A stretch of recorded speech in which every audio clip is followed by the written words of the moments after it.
ओम नमो भगवते वासुदेवाय। श्रीमद्भागवत महात्म्य परीक्षित और वज्रनाभ का समागम। शांडिल मुनि ने मुख से भगवान की लीला के रहस्य और ब्रज भूमि के महत्व का वर्णन। महर्षि व्यास कहते हैं, जिनका स्वरूप है सच्चिदानंद घन, जो अपने सौंदर्य और माधुर्य आदि गुणों से सबका मन अपनी ओर आकर्षित कर लेते हैं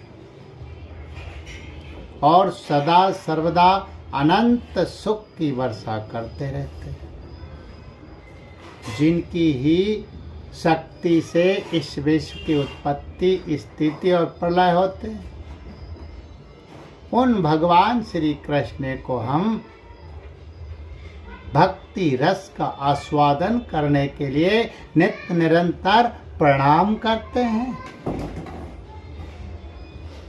नैमिषारण्य क्षेत्र में श्री सूत जी स्वस्थ चित्त से अपने आसन पर बैठे हुए थे।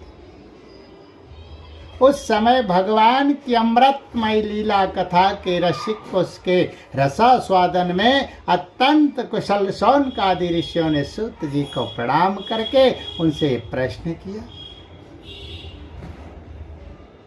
ऋषियों ने पूछा, सूत जी, धर्मराज युधिष्ठिर जब श्री मथुरा मंडल में अनिरुद्ध नंदन वज्र का और हस्तिनापुर में अपने पौत्र परीक्षित का राज्याभिषेक करके हिमालय पर चले गए, तब राजा वज्र और परीक्षित ने कैसे कैसे कौन कौन सा कार्य किया। सूत जी ने कहा, भगवान नारायण, नरोत्तम, नरदेवी, सरस्वती और महर्षि व्यास को नमस्कार करके शुद्ध चित्त होकर भगवत तत्व को प्रकाशित करने वाले इतिहास पुराण का जय का उच्चारण करना चाहिए। शौनकादि ऋषियों, जब धर्मराज युधिष्ठिर आदि पांडवगण स्वर्गारोहण के लिए हिमालय चले गए, तब सम्राट परीक्षित एक दिन मथुरा गए। उनकी इस यात्रा का उद्देश्य इतना ही था कि वहां चलकर वज्रनाभ से मिलजुल आए।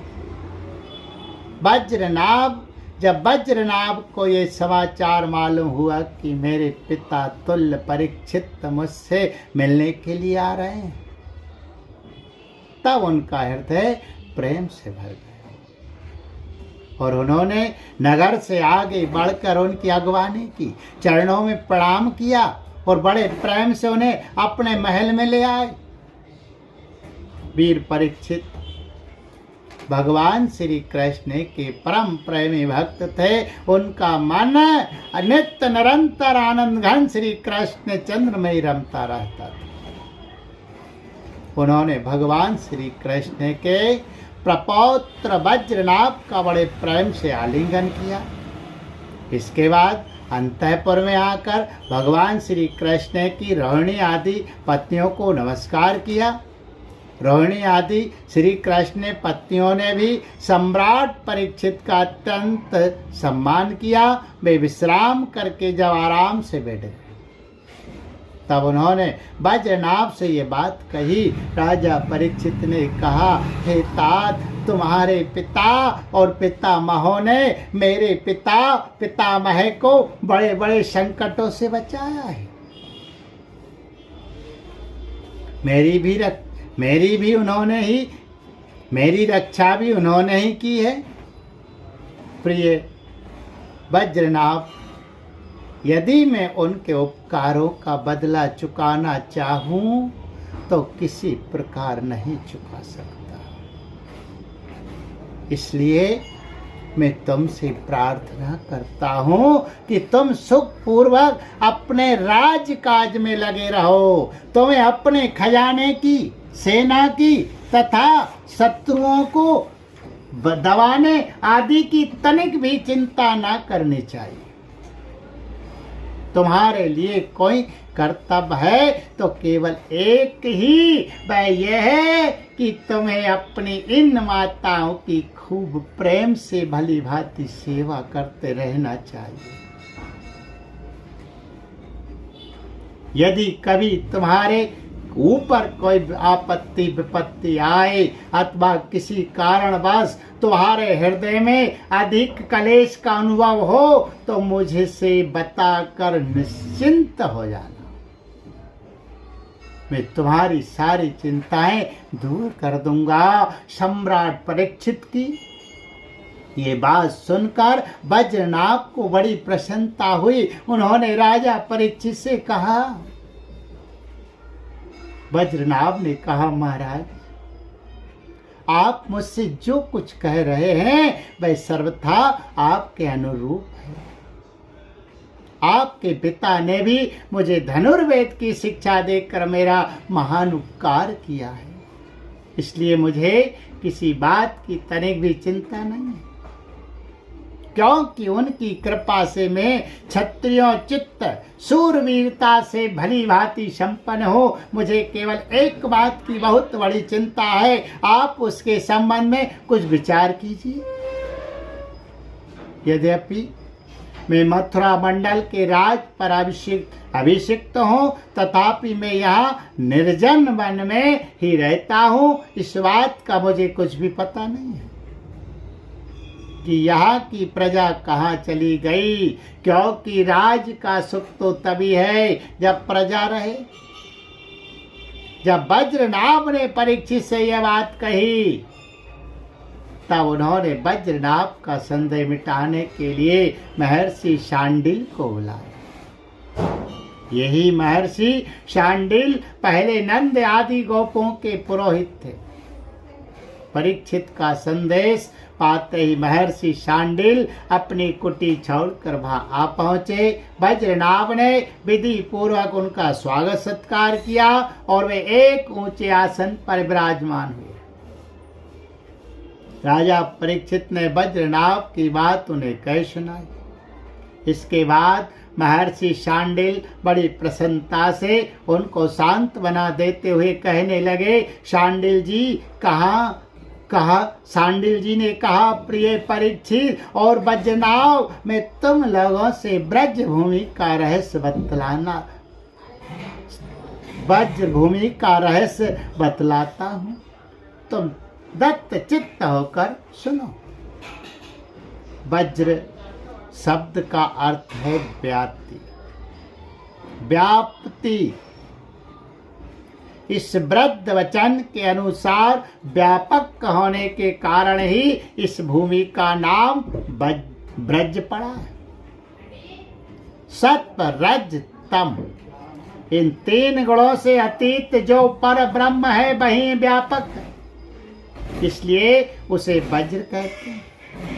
वह सदा नंद स्वरूप परम ज्योतिर्मय और अविनाशी है। जीवन मुक्त पुरुष उसी में स्थित रहते हैं। इस पर ब्रह्म स्वरूप ब्रज धाम में नंद नंदन भगवान श्री कृष्ण का निवास है। उनका एक एक अंग सच्चिदानंद स्वरूप है। वे आत्मा राम और आप्त काम हैं। प्रेम रस में डूबे हुए रसिक जन ही उनका अनुभव करते हैं। भगवान श्री कृष्ण की आत्मा है राधिका। उनसे रमण करने के कारण ही रहस्य रस के मर्मज्ञ ज्ञानी पुरुष उन्हें आत्मा राम कहते हैं। काम शब्द का अर्थ है कामना, अभिलाषा। ब्रज में भगवान श्री कृष्ण के वांछित पदार्थ है गौएं, ग्वालवाल, गोपियां और उनके साथ लीला विहार आदि। वे सब के सब यहाँ नित्य प्राप्त। इसी से श्री कृष्ण को आप्त काम कहा गया है। भगवान श्री कृष्ण की ये रहस्य लीला प्रकृति से परे है। वे जिस समय प्रकृति के साथ खेलने लगते हैं उस समय दूसरे लोग भी उनकी लीला का अनुभव करते हैं। स्वीकार। प्रकृति के साथ होने वाली लीला में ही रजोगुण, सत्वगुण और तमोगुण के द्वारा सृष्टि, स्थिति और प्रलय की प्रतीति होती है। इस प्रकार ये निश्चय होता है कि भगवान की लीला दो प्रकार की, एक वास्तविक और दूसरी व्यवहारिक। वास्तविक लीला स्वसंवेद है, उसे स्वयं भगवान और उनके रसिक भक्तजन ही जानते हैं। जीवों के सामने जो लीला होती है वह व्यवहारिक लीला है। वास्तविक लीला के बिना व्यवहारिक की लीला नहीं हो सकती, परंतु व्यवहारिक की लीला का वास्तविक लीला के राज्य में कभी प्रवेश नहीं हो सकता। तुम दोनों भगवान की जिस लीला को देख रहे हो वह व्यवहारिक की लीला है। ये पृथ्वी और स्वर्ग आदि लोग इसी लीला के अंतर्गत। इसी पृथ्वी पर यह मथुरा मंडल है, यही वह वज्र भूमि है जिसमें भगवान की वह वास्तविक लीला, वास्तविक रहस्य लीला गुप्त रूप से होती रहती है। वे कभी कभी प्रेम पूर्ण हृदय वाले रसिक भक्तों को सब और दिखने लगती।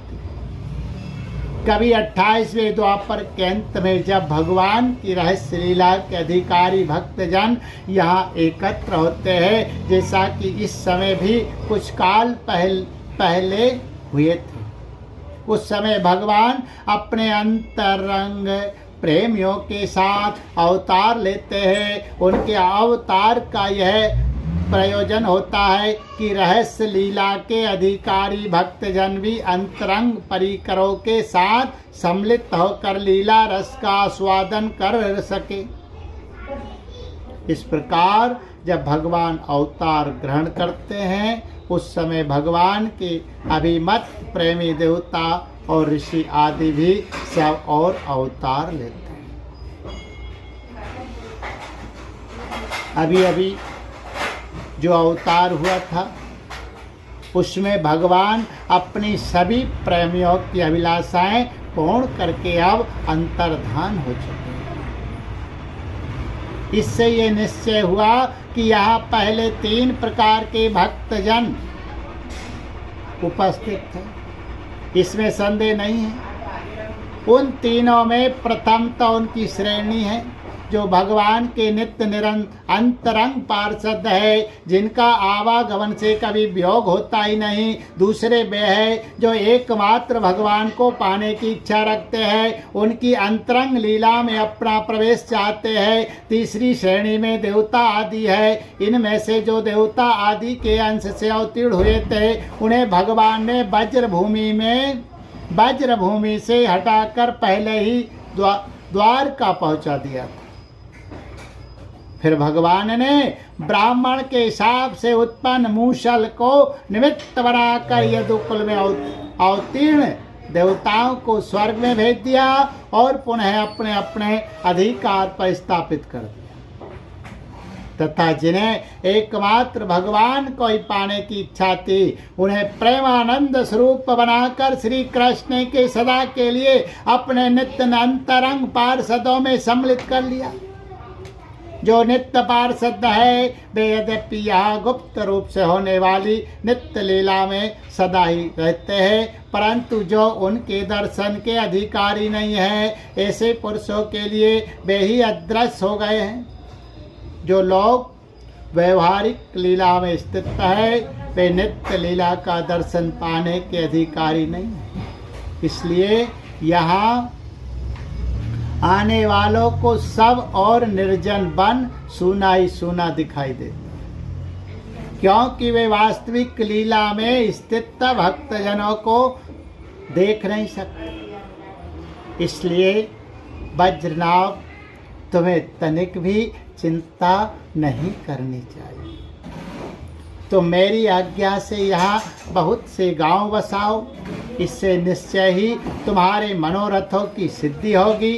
भगवान श्री कृष्ण ने जहाँ जैसी लीला की है उसके अनुसार इस स्थान का नाम रखकर तुम अनेकों गांव बसाओ और इस प्रकार दिव्य ब्रज भूमि का भली भांति सेवन करते रहो। गोवर्धन, दीर्घपुर, डींग, मंथुरा, महावन, गोकुल, नंदीग्राम, नंदगांव और बृहत सानु, बरसाना आदि में तुम्हें अपने लिए छावनी बनवानी चाहिए।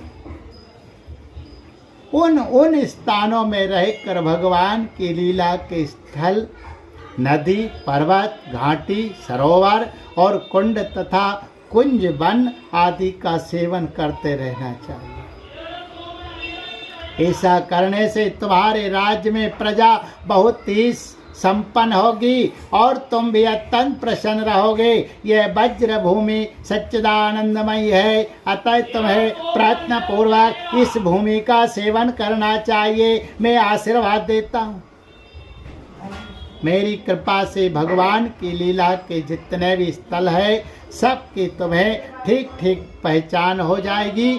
वज्रनाभ, इस ब्रज भूमि का सेवन करते रहने से तुम्हें किसी दिन उद्धव जी मिल जाएंगे। फिर तो अपनी माताओं सहित तुम उन्हीं से इस भूमि का तथा भगवान की लीलाओं का रहस्य भी जान लोगे। मुनिवर शांडिल जी उन दोनों को इस प्रकार समझा बुझाकर भगवान श्री कृष्ण का स्मरण करते हुए अपने आश्रम पर चले। उनकी बातें सुनकर राजा परीक्षित और वज्रनाभ दोनों ही बहुत प्रसन्न हुए हैं। बोलिए गोविंद गोपाल कृष्ण भगवान की जय।